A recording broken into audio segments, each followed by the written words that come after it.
Welcome back to part 2 of the lesson on the Spanish Civil War. This is the slide we left off last time. It's showing how Spain is divided into two sections. The blue is the nationalist front, the red is the popular front, and those are the two sides of the Spanish Civil War.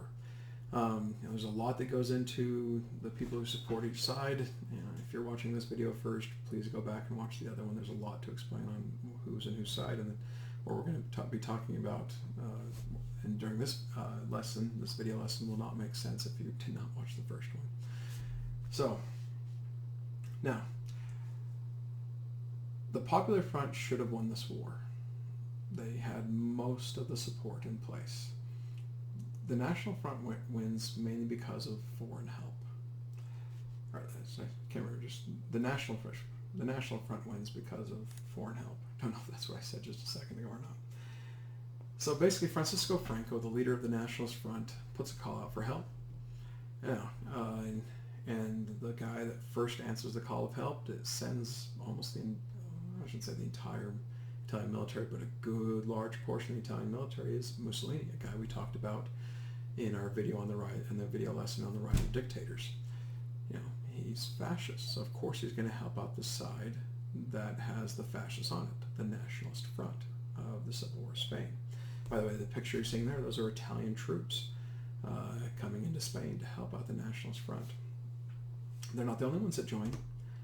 Hitler sends his newly formed army, if you want to say illegal army, because he wasn't supposed to build it based off the Treaty of Versailles. Of course, he doesn't care, and neither did the German people. But he sends his new German army with all this new weapons technology that he hasn't really tried out in real situations. They've tested it. They've done simulations, but they haven't really seen how it really works in war. And here's a great opportunity to see how their new dive bombers, their new tanks, their new weapons overall that work in a real war. And of course, which side are you going to help out? The side that you feel like you agree more with. Franco's the Nationalist Front. Now, again, Nazi Germany, Nazi actually stands for National Socialist, but they did find that their ideas aligned more along with Franco's centristic state control, fascistic ideas than of the Popular Front, mainly because the Popular Front had the communists and the socialists on there, and the National Socialists of Germany really did not like those guys, especially did not like communists, and especially did not like anarchists. There's no way they're going to help out them. So they align more with the National Front and the ideologies there. They didn't agree with everybody there, like the monarchists. They wouldn't agree with them. And they didn't necessarily get along with the Catholic Church either. That's a whole different story, so I feel like I'm getting into the weeds a little bit. But essentially, Nazi Germany and Fascist Italy help out the National Front of Spain because they have the fascist Spanish on the National Front side. Okay. Now, you have other volunteers come as well. In fact, you get a lot of volunteers from the newly formed country of Ireland, and as well as Spain's neighbor, Portugal, coming in to help out. Those are actually Irish volunteers, like they volunteered of their own free will to come fight for the Nationalist Front. So that's the type of help that they're getting, and that's a lot of help, especially because of Germany and Italy. Now, something I just need to take a bit of time to talk about is a major thing that happened in the Spanish Civil War that's become a major thing to talk about just in all of world history. And that is the bombings of a town called Guernica. Now, if you've seen this painting before, it's done by Pablo Picasso. It's called the Guernica. Myself, I'm not much of an art fan. Just not. And I really don't like Pablo Picasso's art styles. They're just... don't like them very much. It's kind of messed up. But once you learn the history behind the painting, you can understand a little bit more why it has the things in there. Essentially what happened was that the German Air Force bombed an undefended city called Guernica in northern Spain. Those are pictures of the bombings. They completely destroy this place. Now, Hitler and Nazi Germany said that this was an accident. They bombed the wrong place. There's a lot of skepticism to that comment because this is new stuff. Why bomb something that has like anti-aircraft guns in it or the ability to fight back, and you might lose a bunch of these new planes that cost a lot, and these pilots that have been trained by bombing a fortified area versus an unfortified or non-defended area. So it's commonly believed today that this town was targeted on purpose by the German Luftwaffe, or the German Air Force, to practice dive bombing. And they realized pretty quickly that it was incredibly effective. So, but it caused tons of destruction, and you see that death and destruction in that painting that Pablo Picasso does when he learns of this. Now, the National Front wasn't the only ones to receive help. The Popular Front did receive help, but they only received official help from one country, and that was the Soviet Union. Now, the Soviet Union, of course, is communist. So, of course, they're going to help with the side that has the communists on it. So, by the way, those are a bunch of Soviet soldiers disembarking supplies. But tons of other volunteers came. In fact, most volunteers from around the world that came to Spain to fight mostly fought for the Popular Front, and most of them came over with the idea of, like, we want to help the idea of republicanism. We want to help the idea of a free society. The picture you see right there is actually a picture of what's called the Abraham Lincoln Brigade. Those are Americans, I think it was about 1,700 total, I could be wrong on that number, that volunteered of their own free will to go fight for the Popular Front in Spain. So, in fact, here's a bunch of lists. So notice how down at the bottom it says helping the PF, saying for helping the Popular Front. On the right-hand side it says helping the National Front, or the NF, National Front. Here's all the countries where you get citizens coming from. Now, this is the only country that officially helps the Popular Front. That's the Soviet Union. So they send materials as well. Now, the rest of the countries I put up here, they essentially just send volunteers. Sometimes you have some, like France actually unofficially sent help, but it was kind of like on the down low type thing.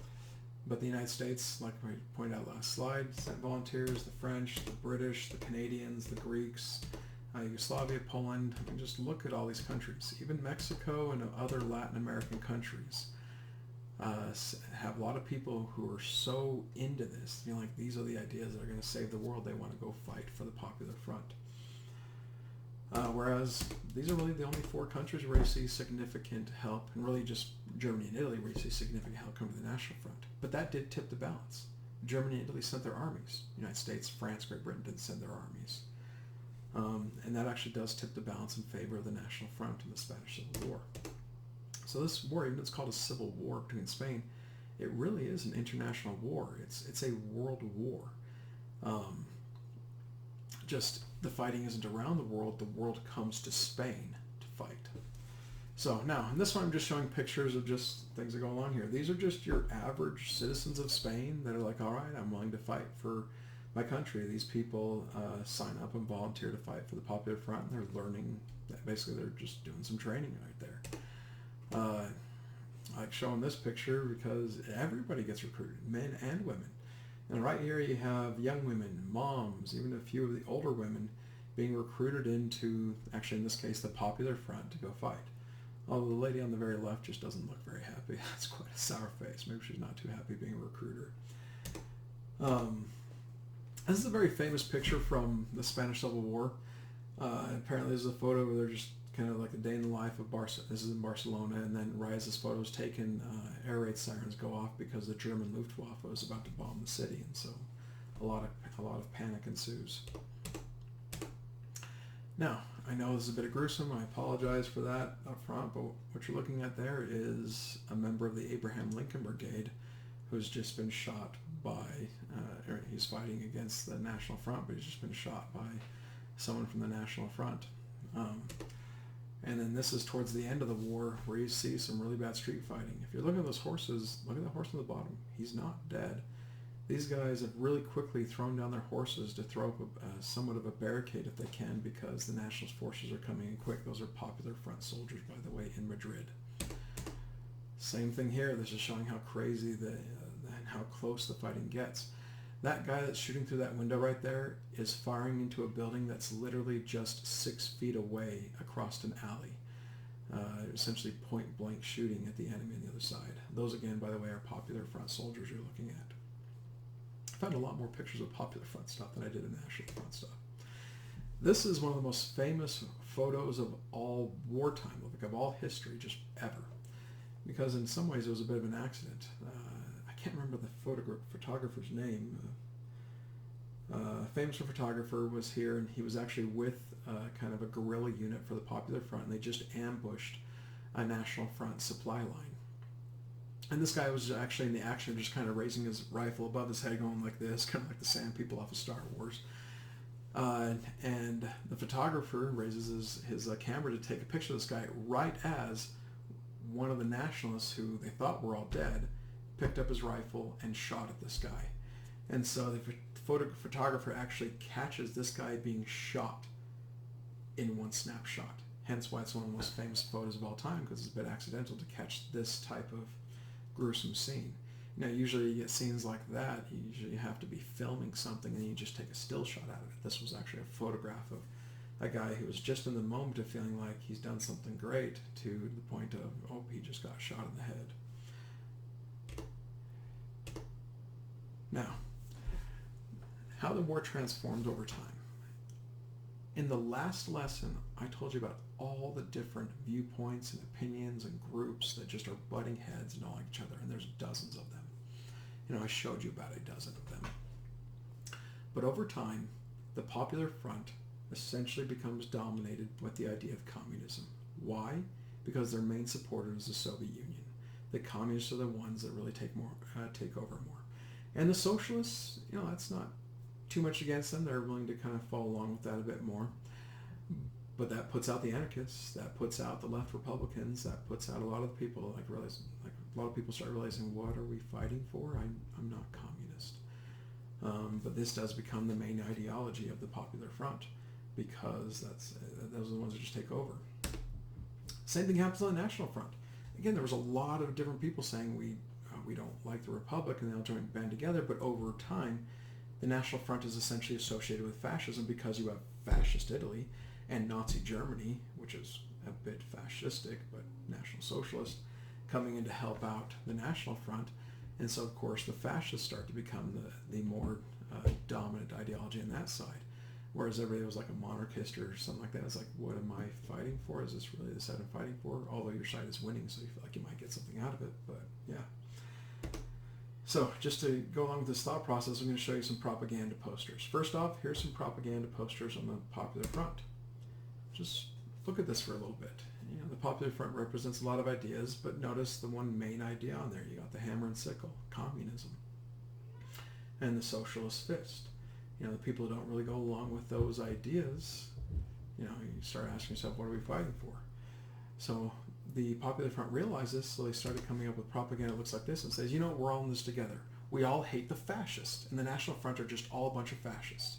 They just kind of group them all that way. And this helps with this whole identifying thing. We're like, okay, all the Popular Front must be communist, and all the National Front must be fascist. And you see this guy, naked, but he's going to pound down that evil serpent, fascism. You know, we're going to win the day against the fascists, essentially, in the National Front. And that's why they tried to pull everybody's idea and like, well, at least we got to kill the fascists off first type idea. Same thing happened the other side. This poster is more of a fascist poster. In fact, that symbol you see there with like the arrows on the right of it, that was actually the fascist symbol in Spain. The idea of having the blue shirt, by the way, and kind of like the tan or green khakis was like more like the official fascist uniform. And so they're going forward, you know, like, yeah, we're all in this together. We're going against those the other side, you know, those people that are trying to keep us down, but the fascists are the ones leading the way. And they even realize, well, we need to make sure that we get all ourselves unified. And so here's one of another propaganda poster showing you, like, no matter if you're a fascist, like the guy on the left of that, this guy right here is definitely in more of a fascist uniform. This guy's kind of like your everybody else type thing. He's like, at least we're all together getting the weight and oppressiveness of communism, or it says Marxista right there, or Marxism, but that's Karl Marx, the inventor of communism. We're lifting it off of Spain. You know, that flattened thing there, that's just a map of Spain. You know, we're liberating Spain. In fact, that's free forever from the tyranny of Marxism or communism. That's what that's saying in Spanish there. So hopefully these propaganda posters help you out, just kind of understanding this mentality that, yeah, the National Front is turning more fascist. The Popular Front is turning more communist. Now, to step outside of it again, from an American point of view, especially today, we look at that and say, both of them suck. Like, there's no, I don't want to be fascist. I don't want to be communist. Like just proud to be American. It's pretty much would be our opinion there. So now, eventually the National, as I've said pretty much in the last video and this video, the National Front does eventually win because of the foreign help. And they win after 2 years of some of the most brutal fighting in all world history. Yes, of all world history. Yes, it's up there with World War I and World War II, how brutal the fighting gets and how brutal it is on the people. So the National Front wins, and Francisco Franco becomes the new fascistic dictator of Spain. And by the way, he stays in power until the 1970s. He is there from the 1930s all the way into the 1970s. He rules Spain with an iron fist. I guess, nope, I didn't mean a pun intended there. With an iron fist for nearly 40 years, or over 40 years, somewhere around there. So, now, excuse me. In the end, the Spanish Civil War is one of the greatest military conflicts in history, as I've said before. And it is forgotten a lot because it comes in between the two main world wars, unless you're from Spain or if you had a family that volunteered in this. In fact, I think it was, again, pulling this off the top of my head, I think it was 2006. Last time I remember, actually, the Abraham Lincoln Brigade, those people that were still alive, actually had a nice little parade or get-together in Washington, D.C. Back in 2006, and commemorating their service to the Popular Front. But really, when we call the Spanish Civil War the practice ground of World War II, well, there you go. 3 of the big armies of World War II get their practice and figure out how to use the new war technologies that become the main war technologies of World War II against stuff like an Air Force, dive bombers, tanks, anti-tank weapons. Just all this stuff is used in the Spanish Civil War and perfected in World War II by these armies you see here. Whereas countries that didn't get involved, like the United States, Britain, and France, they fall behind. Now, I'm not saying they had to get involved, but it definitely is, well, these are the armies that just start crushing everybody in the beginning. Well, never mind. The German army starts crushing everybody in the beginning. The Soviet army takes a little bit to get going. The Italian army, well, we'll talk about Italy when we get to Italy in World War II. Anyways, I'll end at this point. This is the end of part 2, the Spanish Civil War, the final part. And we'll have one more lesson on the interwars period, and then we'll actually get into World War II stuff. I'll see you guys later.